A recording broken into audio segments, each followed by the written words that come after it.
আপনার স্বল্পমেয়াদী এবং দীর্ঘমেয়াদী লক্ষ্য কি? আপনার আমাদের যা পেতে চলেছি তার আপনি কিভাবে ব্যবহার করতে চান? আপনার উদ্দেশ্য কি? আপনার অভিপ্রায় কি? বুঝতে পারছেন, সবকিছু সত্যিই গড়ে উঠতে চলেছে। আপনি কি প্রস্তুত? আপনার উদ্দেশ্য কি? বুঝতে পারছেন আপনি কি করতে যাচ্ছেন? সেই স্বল্পমেয়াদী পরিকল্পনাগুলো কি? একদম এখনই যদি মিস্টার অ্যাশ আমাদের কাছে এসে বলেন, এই যে সবাই চলুন, তখনই আপনি যেসব বিষয় নিয়ে কাজ করতে চান সেগুলো কি কি? আমি এটাকে এভাবেই দেখেছি, তাই যখন আমি এই প্রসঙ্গে উদ্দেশ্যের কথা ভাবি তখন আমি এটাকে সেই দৃষ্টিকোণ থেকেই দেখি। কিভাবে? আপনি ঠিক এখনই কি করতে চান? আপনার স্বল্পমেয়াদী লক্ষ্য, এমনকি আপনার দীর্ঘমেয়াদী লক্ষ্যগুলো বুঝলেন তো? তাই এই পর্যায়ে আমি দেখি, যখনই আমি এই বিষয়টা দেখি এবং এ নিয়ে ভাবার চেষ্টা করি, এভাবেই আমার কাছে বিষয়টা আসে। বিশ্বাস, আমাদের বিশ্বাস এবং আমাদের ভেতরের সেই দৃঢ়তা। আমাদের একটা দৃঢ় বিশ্বাস আছে সবাই, আমি মনে করি এখানে উপস্থিত আমাদের প্রত্যেকের আর যারা আমাদের কথা শুনছেন সবার মধ্যেই সেই দৃঢ় বিশ্বাস আছে যে পরবর্তী অধ্যায় আসন্ন। এটা এখানেই, এটাই আমাদের সবার ভেতরে থাকা সেই অনুভূতি যা যা বারবার বলে দেয় আরো ভালো কিছু আসছে। এটাই আমাদের ভেতরের সেই দৃঢ় বিশ্বাস। আর আমাদের এই বিশ্বাস আছে কারণ আমরা আমাদের প্রতিষ্ঠাতা সদয়নি অ্যাশের পথ অনুসরণ করি। আমরা যখন তার দিকে মনোযোগ দিই তখন আমরা জানি পরবর্তী অধ্যায় বা যেখানে আমরা যাচ্ছি সেটা অভ্যাসের 2.9। আমাদের দৃঢ় বিশ্বাস আছে যে এটা কোনো এমএলএম নয়, এটা সত্যি। আমরা জানি, আমরা বিশ্বাস করি। যদি আমরা আমাদের প্রতিষ্ঠাতা আসে বিশ্বাস করি আর আমাদের এই দৃঢ় বিশ্বাস থাকে, তাহলে আমাদের বুঝতে হবে যে আমরা যেটার দিকে এগোচ্ছি সেটা কোনো প্যাসিভ ইনকামের বিষয় নয়। এটা কোনো ম্যাট্রিক্স বা বাইনারি সিস্টেমও নয়, যেমন অ্যাশ বাফারা আমাদের বলেছেন। আমাদের সামনে এগোতে হলে এই দৃঢ় বিশ্বাস, এই আস্থা আমাদের মধ্যে থাকতে হবে। আমাদের এই দৃঢ় বিশ্বাস থাকতে হবে, বা আমাদের আছে, যে এটা কোনো বিনিয়োগ নয়। আমরা যেখানে যাচ্ছি সেটা কোনো বিনিয়োগ নয়। এটা এমন কোনো সিস্টেম নয় যেখানে আপনি শুধু এসে টাকা ঢেলে দেন, তারপর হাত গুটিয়ে পার্কে হাঁটতে যান আর পরে ফিরে এসে দেখেন আজকে টাকা কেমন চলছে। এটা সেই জিনিস নয়। আমাদের দৃঢ় বিশ্বাস, আমাদের এটা বলা উচিত নয়। আমাদের দৃঢ় বিশ্বাস বলে এটা একটা ব্যবসার সুযোগ। এটা একটা ব্যবসার সুযোগ যা আমাদের প্রতিষ্ঠাতা অ্যাশ বাফারা আমাদের উদারভাবে দিয়েছেন। আর যখন আপনি ব্যবসার অংশ হিসেবে আসেন তখন কিছু কাজ আপনাকে করতেই হবে পুরস্কার পেতে হলে। তাই আপনি, এটা কোনো বিনিয়োগ নয় যেখানে আপনি টাকা রেখে অপেক্ষা করবেন। আপনি এখানে আসেন, এটা আপনার জন্য একটা ব্যবসার সুযোগ যেখানে আপনাকে কিছু কাজ করতে হবে। সিস্টেম আপনাকে কিছু কাজ করতে বলবে অথবা এমন কিছু ঘটবে যেখানে আপনাকে পদক্ষেপ নিতে হবে। আপনাকে কাজ করার জন্য প্রস্তুত থাকতে হবে। আমাদের বিশ্বাস বলে, আমার ভাই অ্যান্ডি ঠিকই বলেছে, সামনে আরো ভালো দিন আসছে, আরো ভালো দিন। যাই আসুক, যাই আসুক ভাইরা, সেটা আগের চেয়ে আমরা যা পেয়েছি বা দেখেছি তার চেয়ে ভালোই হবে। এটাই, এটা আসে গভীর দৃঢ় বিশ্বাস আর আস্থার জায়গা থেকে। তাই হ্যাঁ, চলুন আমরা উদ্দেশ্য নিয়ে এগিয়ে যাই। এই উদ্দেশ্য, এই অনুপ্রেরণা আমাদের ভেতরেও থাকুক।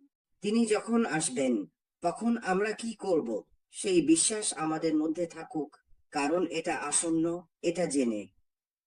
এটা এখানেই আছে। কিছু বিষয় আছে যেগুলো বলতে চাই। ভাই অলিভার আগেই ফোন করে বলেছিল, আমার মনে হয় ভাই ক্রিস জনসন তাকে ফোন করেছিল এবং আমাদের বলেছিল কিছু নির্দিষ্ট বার্তা বাইরে পাঠাতে, জানো তো। প্রথমত আমাদের মনে রাখা উচিত, আমার মনে হয় এটা বহুবার বলা হয়েছে, যে কোনো কিছু যা আপনি আমাদের ব্যাক অফিসে আমাদের কাছে দেখেন না, আপনি যদি অ্যাশের কাছ থেকে না শোনেন। হয়তো ক্রিস জনসন, কারণ আমরা জানি তিনি আমাদের প্রতিষ্ঠাতা মিস্টার অ্যাশের সঙ্গে কথা বলেন। ব্রো ম্যাক্স এখন এখানে নেই, জানো, বেশিরভাগই অ্যাশ মাফারার মুখ বা কণ্ঠ বা ব্যাক অফিস থেকে। আপনি যদি সেটা না শোনেন তাহলে সেটা নেই। বন্ধুরা, এখন একটু ভাবো তো, বাইরে কোথাও খ্যাক নিয়ে কিছু একটা চলছে। উহু, জানো তো, কিছু মানুষ বলছে এই খাইক আসছে বা এটা ওটা হচ্ছে। অ্যাশ মাফারা কি এটা বলেছেন? না। তুমি বাইরে যা শুনছো সবই গুজব। আরেকটা কথা মনে রাখো, বন্ধুরা, বাইরে এমন কিছু মানুষও আছে যারা আমাদের পথ থেকে সরাতে চায়। বাইরে এমন কিছু মানুষ আছে যারা আমাদের পথ চলা থামিয়ে দিতে চায়। তারা কিছু বার্তা পাঠাবে বা কিছু কাজ করবে, কিছু তৈরি করবে, কিছু হইচই করবে আমাদের এবং আমাদের প্রতিষ্ঠাতা অ্যাশকে বিভ্রান্ত করতে। তাই দয়া করে, আমরা কোনো কেক সম্পর্কে কিছুই জানি না। অ্যাশ বাফারা কোনো কেক সম্পর্কে কিছু বলেননি। আমাদের কোনো ধারণা নেই। আমাদের প্রতিষ্ঠাতা অ্যাশ এবার নিজের সবকিছু গোপনে রেখেছেন, কারণ তিনি আমাদের বলেছেন তিনি তার শিক্ষা পেয়েছেন। এখন তিনি কিছুই বলবেন না যতক্ষণ না কাজ শেষ হয়। যখন সবকিছু প্রস্তুত হবে, তখন তিনি সামনে এসে আমাদের সঙ্গে কথা বলবেন। তাই দয়া করে অ্যাশ বাফারা ছাড়া অন্য কারো কাছ থেকে কিছু গ্রহণ করবেন না। আমরা আপনাদের কাছে অনুরোধ করছি। দ্বিতীয় বিষয়টি, তিনি চান আমরা যেটা নিয়ে কথা বলি সেটা হলো এই স্যাড বিষয়টি।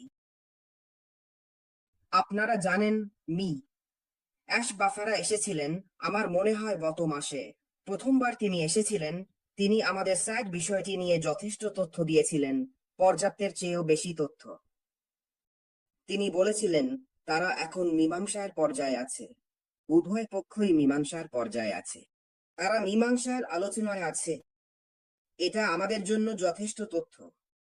তিনি আমাদের আর কোনো বিস্তারিত জানাতে বাধ্য নন, কারণ যে কোনো গম্ভীর আইনজীবী বা যে কোনো আইনজীবী তাদের ক্লায়েন্টকে বলবেন চলমান মামলার বিষয়ে কোনো মন্তব্য করবেন না। আপনি মন্তব্য করলে সেটা আপনার নিজের ক্ষতির কারণ হতে পারে, কারণ এতে আপনি মামলাটিকে বিপদের মুখে ফেলতে পারেন। তাই স্যাক বিষয়টি সম্পূর্ণ আলাদা একটি বিষয়। এর সাথে আনফ্যাসেভের কোনো সম্পর্ক নেই, এবং আমি এখন আপনাদের সেটা প্রমাণ করব।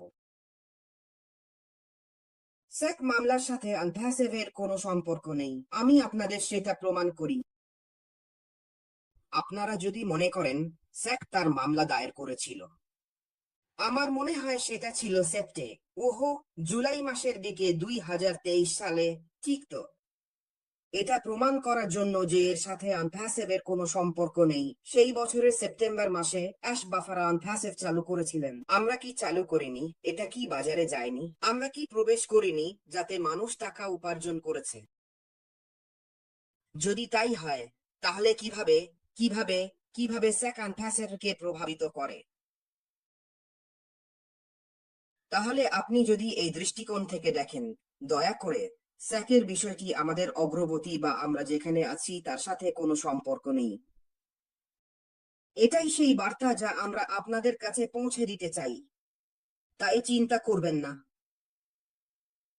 অ্যাশ বাফারা আমাদের এবং তার প্রতিনিধিত্ব করার জন্য সেরা আইনজীবীদের নিয়োগ করেছেন। তাই যখন তিনি বলেন যে এটি আলোচনায় আছে এবং বিষয়গুলো চলছে, তখন আমাদের উচিত আমাদের উচিত বিশেষজ্ঞদের বিষয়টি সামলাতে দেওয়া। এ নিয়ে চিন্তা করবেন না। অ্যাশ বাফারা সামনে এসে আমাদের জানাবেন পরবর্তী অধ্যায়টি কি নিয়ে। এটা খুব শীঘ্রই ঘটতে চলেছে, বন্ধুরা। তাই আসুন আমরা লক্ষ্য ও দৃঢ়তার সাথে এগিয়ে চলি। আবার আপনার কাছে ফিরিয়ে দিচ্ছি সিস্টার কমফোর্ট। হ্যাঁ, ধন্যবাদ, অনেক ধন্যবাদ আঙ্কুল বব। আমি মনে করি আপনি আবার স্যাক বিষয়টা তুলেছেন, এতে আমি খুশি। এটা নিয়ে আমি কোনো মন্তব্য করতে পারি না। আমি নিজের মধ্যেও এটা নিয়ে ভাবতে পারি না, কারণ কিছু বিষয় আছে যেগুলো অ্যাশ কেবল তার বিবেচনায় আমাদের জানাবেন এবং আমাদের কোনো মতামত থাকবে না, এবং তাই আমরা এটা কারো সাথে ভাগাভাগি করতে পারি না। আমরা এটা নিয়ে কাউকে কিছুই ব্যাখ্যা করতে পারি না, কারণ আমাদের কোনো ধারণাই নেই এরপর কি হবে বা আর কি আছে এসব নিয়ে। এটা আমাদের স্তরের মধ্যেই সীমাবদ্ধ। আমি জানি না। তাহলে আপনি জানেনই, আবার মূল বিষয়ে ফিরে আসি। আমরা লক্ষ্য ও দৃঢ়তার সাথে এগিয়ে চলছি। আমি মনে করি এটার অনেক গুরুত্ব আছে, কারণ এটা দেখার অনেক দিক আছে। যেমন অ্যান্ডি আর উহো বব ইতিমধ্যেই বলেছেন, আপনি এগিয়ে যাচ্ছেন। এটা এটা যেন আরোগ্য লাভের মতো। এটা হতে পারে কোনো ট্রমা বা কঠিন পরিস্থিতি থেকে, যেমন অ্যাশ যা কিছু পার হয়েছে, যেমন মাটি এখন পার হচ্ছে, আর আমাদের পরিবারের বাকি সদস্যরাও যারা অনেক কিছু অনুভব করছে বা পার হচ্ছে, কিন্তু তারপরও তারা এগিয়ে যাচ্ছে, তারা সংগ্রাম করছে, তারা আরোগ্য লাভের জন্য প্রার্থনা করছে, তারা আরোগ্য লাভের আশায় আছে এবং হয়তো পুনরুজ্জীবন ও আরো শক্তিশালী হয়ে ফিরে আসার কথা ভাবছে। এটা হতে পারে এগিয়ে যাওয়া মানে সত্যিকারের পুনর্গঠন, যেমন অ্যাশ করছে, অথবা কেবল বিকশিত হওয়া, নতুন কিছু শেখা এবং কাজ করার পদ্ধতি বদলানো। এই বিষয়টার মধ্যে অনেক কিছু জড়িত, এর মানে অনেক কিছু, এবং এখানে এগিয়ে যাওয়া মানে এমন কিছু যা ধীরে ধীরে হলেও নিশ্চিতভাবে, নীরবে হলেও উদ্দেশ্য প্রণোদিতভাবে এক ধাপ করে এগিয়ে যেতে হবে, কারণ আমরা লক্ষ্যবস্তুতে পৌঁছাবই, এটা থামানো যাবে না। আমাদের সিওর সেই বিশ্বাস আছে, ওই বিশ্বাসটা উনি পেয়েছেন। আর নিজের ওপর দৃঢ় বিশ্বাস নিয়ে উনি বলেছেন উনি এটা বাস্তবায়ন করবেন। উনি বলেছেন এটা করতেই হবে, নইলে মরতে হবে। আর আমাদের সবার মধ্যে সেই ধৈর্য ছিল এবং আমরা সবাই ওনার পাশে ছিলাম। আমরাও দৃঢ় মানসিকতা নিয়ে ওনার পাশে দাঁড়িয়েছিলাম, এই বিশ্বাস নিয়ে যে উনি এটা করে দেখাবেন। এখন উনি আমাদের প্রস্তুত করেছেন। আমরা অপেক্ষা করছি উনি আসবেন এবং আমাদের বলবেন পরবর্তী কি করতে হবে। এবং এই কারণেই আমরা উদ্দেশ্য নিয়ে এগিয়ে চলেছি। এই কারণেই আমরা এখানে তার জন্য অপেক্ষা করছি, কারণ আমরা জানি আমরা পৃথিবীকে বদলে দেব। আমরা পৃথিবীকে বদলে দেব। অ্যান্ডি যেমন বলেছিল, আমাকে দরকার ৪৫ বিলিয়ন, ৪২ বিলিয়ন পৃথিবী থেকে দারিদ্র্য দূর করতে। আমি জানি, আমি বারবার এটা বলি, আমি জানি আমরা এটা করবই। আমরা প্রতিষ্ঠাতারা, আমরা এটা করব কারণ আমরা এই বিশ্বাস আমাদের সিইওর কাছ থেকে উত্তরাধিকার সূত্রে পেয়েছি। এবং আমাদের বোঝা উচিত, আমাদের খুবই সক্রিয় হতে হবে। এখন আমরা অপেক্ষা করছি সিইও আসবেন এবং আমাদের পরবর্তী ধাপে নিয়ে যাবেন। আমাদের নিয়ন্ত্রণ নিতে ও পদক্ষেপ নিতে প্রস্তুত থাকতে হবে। আমাদের পদক্ষেপ নিতে প্রস্তুত থাকা উচিত এবং পরিবর্তনের জন্য উন্মুক্ত থাকা উচিত। আমাদের খোলা মন রাখতে হবে। আমাদের সিইও গতবার শেষ 3টি আউটিংয়ে পরিবর্তন নিয়ে কথা বলেছেন। উদ্দেশ্য নিয়ে এগোতে হলে আমাদের পরিবর্তন গ্রহণ করতে হবে। পরিবর্তন একটি পছন্দ। পরিবর্তন এমন কিছু যা একটি পছন্দ এবং এটা আমাদের উন্নতির জন্য প্রয়োজনীয়। আপনি যদি পরিবর্তনকে গ্রহণ না করেন তাহলে আপনি কিভাবে বাড়তে চান? আপনি যদি পরিবর্তনকে গ্রহণ না করেন তাহলে কিভাবে আপনি আরো ভালো জীবনের দিকে এগিয়ে যেতে চান? এটাই আমাদের সিইও বলেন, এটা করো অথবা শেষ হয়ে যাও। এই ভিত্তিতে আমরা তার ওপর বিশ্বাস করি এবং আমরা এটাকে এগিয়ে নিয়ে যাচ্ছি। এবং আমাদের উচিত কিছু জিনিস ছেড়ে দিতে শেখা। অতীতকে বিশ্বাস করো না, কারণ অতীত আমাদের বাধা দেবে। আপনি জানেন, আমরা যদি এখনো অতীতকে আঁকড়ে ধরে রাখি তাহলে কোনো উদ্দেশ্য নিয়ে সামনে এগোতে পারবো না, কারণ অতীত আমাদের পিছনে টেনে নিয়ে যাবে। সবকিছু ঝেড়ে ফেলুন, নিজের উপর মনোযোগ দিন এবং বিশ্বাস রাখুন আপনি কে। বিশ্বাস করুন, সিইও আমাদের জন্য কিছু করে দেখাবেন। তিনি ইতিমধ্যেই আমাদের অনেক কিছু বলেছেন যা আমাদের সফল হতে সাহায্য করবে। এখন আসি দৃঢ় বিশ্বাসের কথায়। আমি দৃঢ়ভাবে বিশ্বাস করি, আমার সেই দৃঢ় বিশ্বাস আছে। আমাদের সবার সেই দৃঢ় বিশ্বাস আছে। তিনি আমাদের বলেছেন। আমরা বলছিলাম ওখানে ভালো। কিন্তু যদি আমি এমন কিছু নিয়ে আসি যা তার চেয়ে 300 গুণ ভালো, তাহলে তো সেটা বাজারকে কাঁপিয়ে দেবে। এটাই সেই দৃঢ় বিশ্বাস। ধরুন যদি আমি যদি এক বিপ্লবী এই ট্রাফিক অ্যাপ্লিকেশন নিয়ে আসি, আমাদের কাছে তারও সমাধান আছে। এই দৃঢ় বিশ্বাস নিয়েই আমরা জানি এবং আমাদের আশাবাদী থাকা উচিত। যখন আপনি আশাবাদী থাকেন এবং তার ওপর বিশ্বাস রাখেন, তখন আপনি বিশ্বাস করেন যা আসছে এবং তিনি যা কিছু পার করেছেন, আমরাও কম বেশি তাই পার করেছি। কিন্তু এটা তার কোম্পানি, তিনি সবকিছু পার করেছেন। এটা তার টাকা, তিনি তার সময়, তার পরিবারের সময় নষ্ট করেছেন। পরিবারও নানা ধরনের পরিস্থিতির মধ্য দিয়ে যাচ্ছে। তবুও আমাদের উচিত আশাবাদী থাকা এবং তার ওপর সেই বিশ্বাস রাখা। এই বিশ্বাসই আমাদের এগিয়ে নিয়ে যাবে। আমাদের এটাও বোঝা উচিত যে সব সময় ঠিক না থাকাটাও ঠিক আছে। জীবন ন্যায্য নয়, কিন্তু এখন আমরা জানি জীবন ন্যায্য, কারণ আমি সেটা দেখতে পাচ্ছি। যদি এখানে কেউ থাকে যে বলে সে গত 3টা আউটিং এ এটা দেখতে পায়নি, তাহলে দয়া করে নিজেকে যাচাই করে নিন। তাহলে গিয়ে যাচাই করুন। তাহলে শুধু গিয়ে নিজেকে যাচাই করে নিন। আমরা জানি সবচেয়ে অন্ধকার মুহূর্তটাই আসে ব্রেক থ্রুর ঠিক আগে, এবং এটাই আসছে, সবচেয়ে অন্ধকার মুহূর্ত আসছে আমাদের ব্রেক থ্রুর জন্য। আমাদের শেখা চালিয়ে যেতে হবে, নিজেদের শিক্ষিত করতে হবে সেই দৃঢ় বিশ্বাসের জন্য, কারণ যা আসছে তার জন্য প্রস্তুত থাকো।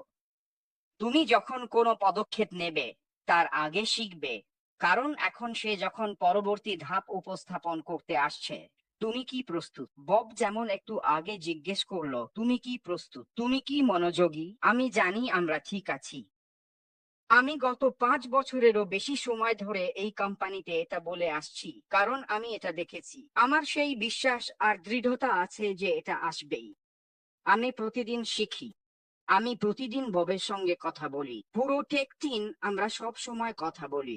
আমরা একে অপরের সঙ্গে যোগাযোগ করি, আইডিয়া আদান প্রদান করি, একসাথে বের হই, ব্রেনস্টর্ম করি। অ্যাশ এলে আমরাও আসি, আমরা ব্রেনস্টর্ম করি। কেন? এর মানে কি এটা এইভাবে নাকি ওইভাবে? আমাদের প্রযুক্তিগত অভিজ্ঞতার ভিত্তিতে আমরা বুঝতে পারি ও কল্পনা করতে পারি উনি কি বলতে চাইছেন এবং সামনে কি আসছে।